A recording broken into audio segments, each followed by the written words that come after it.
What is up, Raffleitos? Welcome back to my channel. I'm back at Heroes Highway. Here is the pond or the pool at Eccles Interchange. And the reason why I'm in this neck of the woods again is to show you what's happening at the new entrance to the Demerara River Bridge here at Heroes Highway. So I'm going to make my way towards the bridge entrance, that is the roundabout that they're building at Heroes Highway. I'm going to show you what's happening since the last time we were here. And of course, what we're trying to do is to figure out how are we getting traffic from Heroes Highway to 2 miles away at the entrance, that is the ramp to the Demerara River Bridge. How far has it come? How much longer does it have to go to be completed?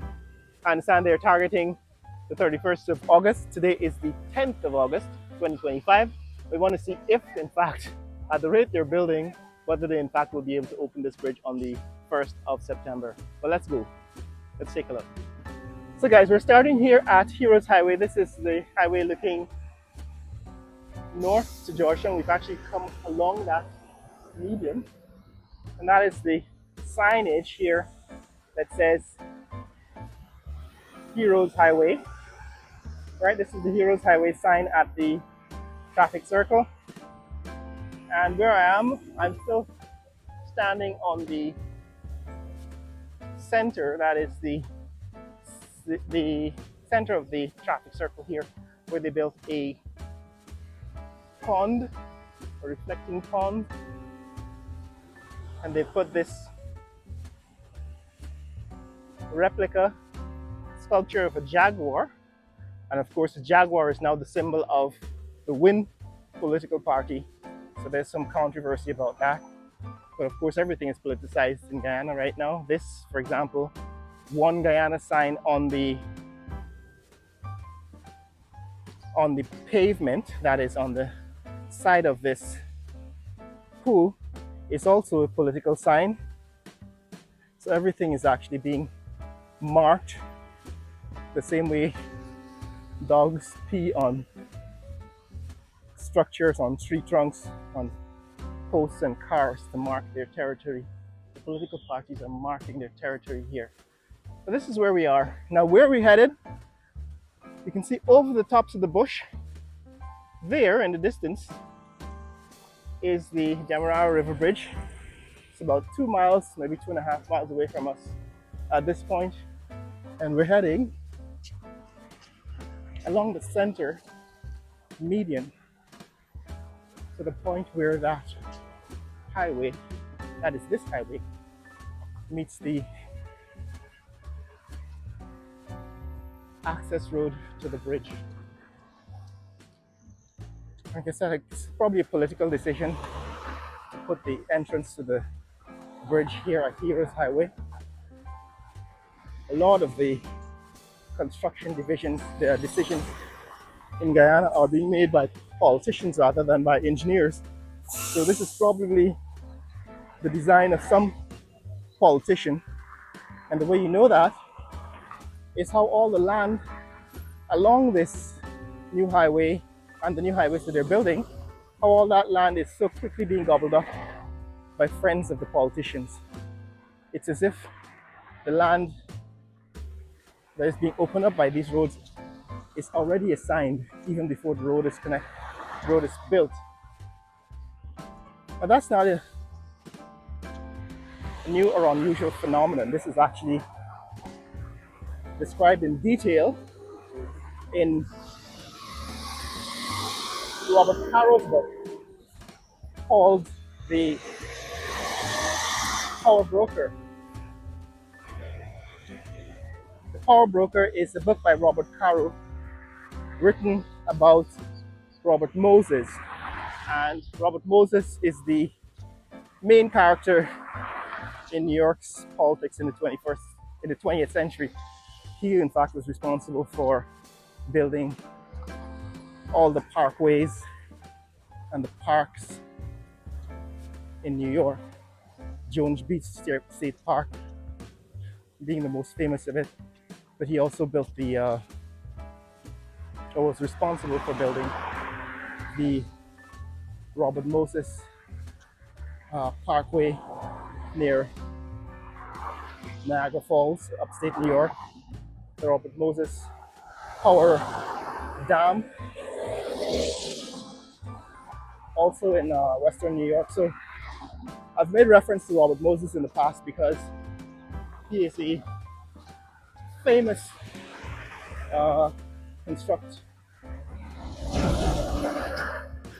construction and building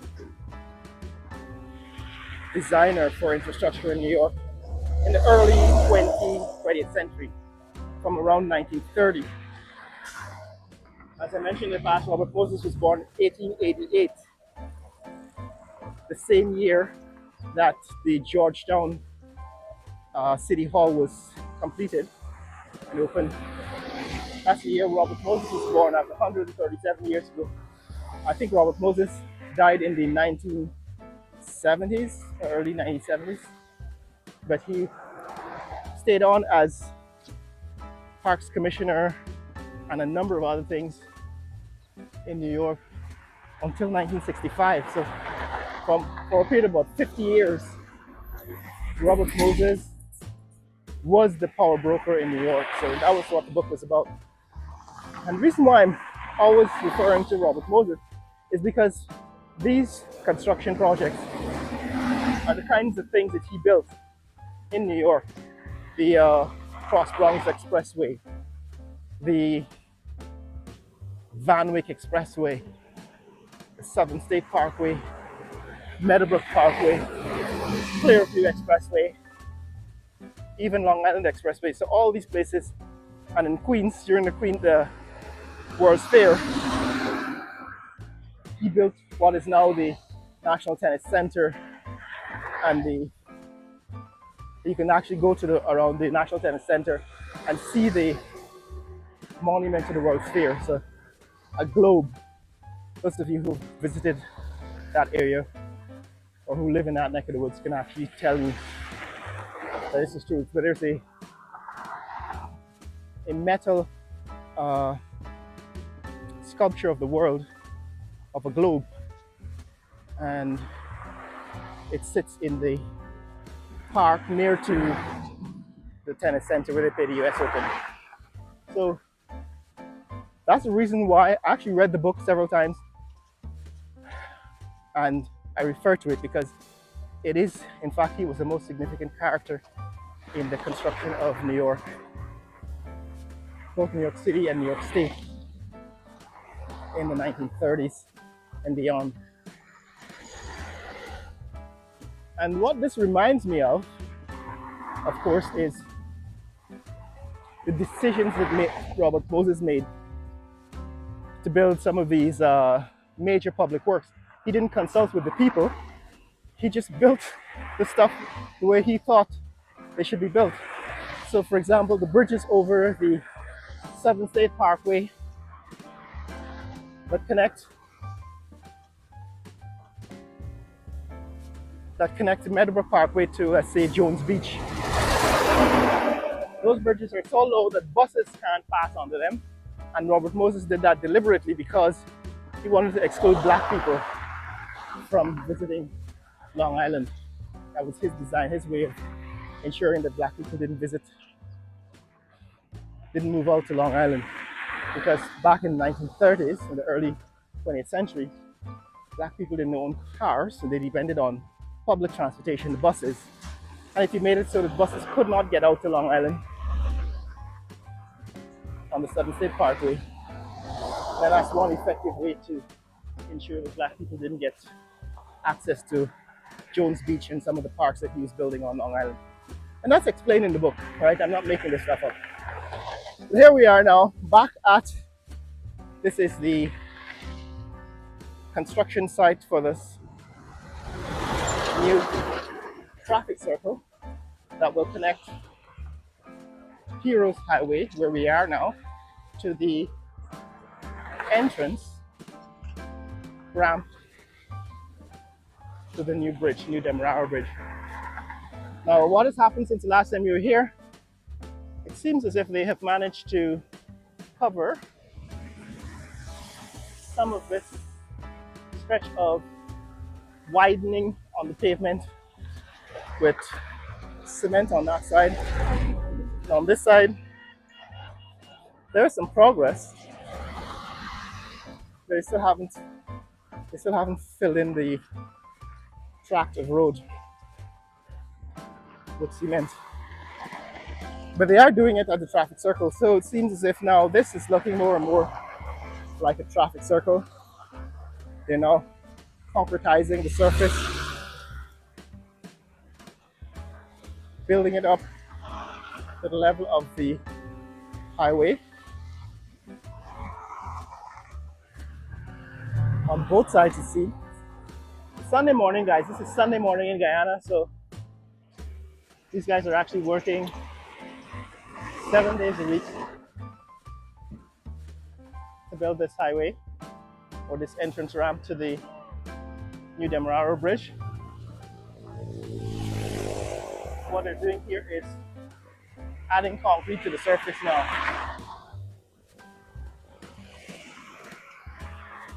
And now we can see how far the access road has come. This is the access road, the bridge. And you can see clearly in the distance, right, this is the access road to the bridge. And from this angle, you can see clearly in the distance, that's the new Demerara bridge. Since the last time we were here, they seem to have added a surface layer of asphalt to the deck of the bridge, which you can see in the distance. Right, that's the new Demerara bridge. It's about 2 miles away at this point. And you can also see that they have completed the surface of the access road some distance. Let's see if we can get a little closer. Now the curve, this is the curve of the, you can begin to see the curve of what will become a traffic circle. Right, this looks like the curve of the traffic circle is starting to show. And there, straight ahead of us, that is what the road looks like. That's the road surface. This is the newest road in Guyana. The surface of the road is beginning to take shape. As you can see, it goes all the way to the new Demerara bridge. Now you can see a clear path between where we are right now and the new bridge. And then looking back, all of this becomes the entrance to the bridge. That is entrance from the south, traffic coming from the south, entering the traffic circle here. Eventually they're going to have to close. Alright, we're now standing in the traffic circle. Eventually they're going to have to close this road so that they can complete the traffic circle. And again, on the other side, here you can see the circle also taking shape. Right, this is going to be the edge of the circle, edge of the traffic circle here on the east side of the road. Right, and of course, there you are on the other side looking back where we came from. So yes, guys, this is what is happening in this neck of the woods. You can see this is now the roadway around the circle. This is what is taking shape here. This is the roadway around the circle. And this is, of course, the framing for the edges of the circle. Edge of the circle where they're going to pour the concrete. That's looking south. the road widens so that vehicles making it around the circle can continue south or continue around the circle to eventually join the traffic heading west to the bridge. So this is what it looks like, guys. This is what it looks like here on the 10th day of August. And I have to say, based on what I can see today, it's beginning to look like they can complete this stuff by the end of the month. Whether they can open it on the 1st of September remains to be seen, but it seems as if they can open this road by the end of the month here at Heroes Highway. Traffic circle is definitely beginning to take shape, and completion seems to be in sight. And one last thing I want to do is to take a look at what is happening at the access road to Windsor Estates. Because remember, they had to disrupt Windsor Estates road so that they could build this access road to the bridge. And I wanted to see how they solve that problem. Are they going to reconnect the roads running outside Windsor Estates, or are they going to make it a permanent disruption, permanent break? But we're going to see that in the next video. But that's what's happening here, guys. This is what is happening here at Heroes Highway. We approach the intersection with Red Road, Providence. This is the only point so far since we left Georgetown where there is a turning lane, but it hasn't been executed properly. The reason why, as you see a guy goes into the middle of the road and then changes his mind about turning, is that the turning lane works both ways. Cars coming onto the highway also need a slip lane or a lane to get up to speed. You can't turn from the side road onto the highway and turn directly into the fast lane. And that's a design flaw that will lead to accidents. But that's it, guys. That's what's happening in this neck of the woods. If you want to see more content like this, click like and subscribe. Share this video with friends and family around the world. Let people know what's happening in the fastest growing country in the world. That's Red Road looking east, and this is Red Road looking west.